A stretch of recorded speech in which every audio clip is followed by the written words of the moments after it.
On Tuesday, voters will elect a new Congress, replacing the one that's had the lowest public approval ratings in the history of political polling. 33 seats are up for grabs in the U.S.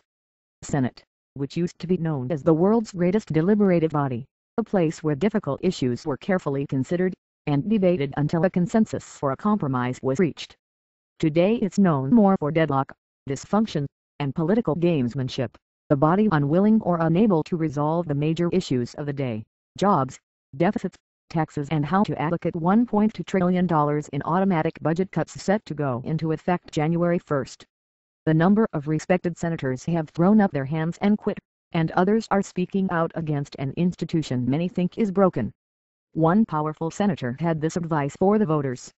Tom Coburn: "The best thing that could happen is all of us lose and send some people up here who care more about the country than they do their political party or their position in politics." Senator Tom Coburn of Oklahoma is one of the most influential and conservative members of the Senate. He's blocked hundreds of pieces of legislation that he thinks are a waste of money, but he is also one of the few Republicans, or Democrats for that matter, willing to cross party lines to help break the political gridlock that's kept the Senate from dealing not just with big issues but with basic Senate business. Tom Coburn: "This is the first time in 51 years the Senate has not passed a defense authorization bill, which directs where the defense spending going to go, and in terms of the priorities. Our commanders need that."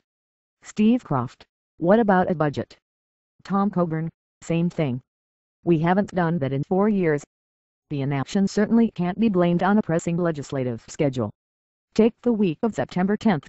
After returning from a 5-week vacation, the senators had a Monday night vote and approved the non-controversial judicial nominee. Tuesday, their first full day back, there were no hearings scheduled, only a ceremony to honor the 9/11 anniversary on the Capitol steps. The only major piece of legislation to reach the floor that week was a jobs bill for veterans. Senator Jeff Sessions: "There are already 6 programs for veterans now and this would be a new one." The bill was defeated. On Thursday, the senators were headed back to their districts without dealing with issues like the impending budget cuts to 1,000 government programs that will happen January 1st unless the Senate takes action.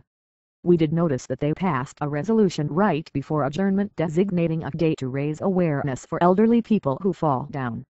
Olympia Snowe: "We should be individually and collectively embarrassed about our failure." In March, Republican Senator Olympia Snowe of Maine announced that she would not seek a 4th term, citing frustration with the institution.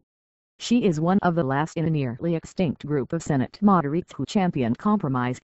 The others have died off, been defeated in party primaries or resigned. Snowe decided she could be more effective as a private citizen than as a U.S. Senator.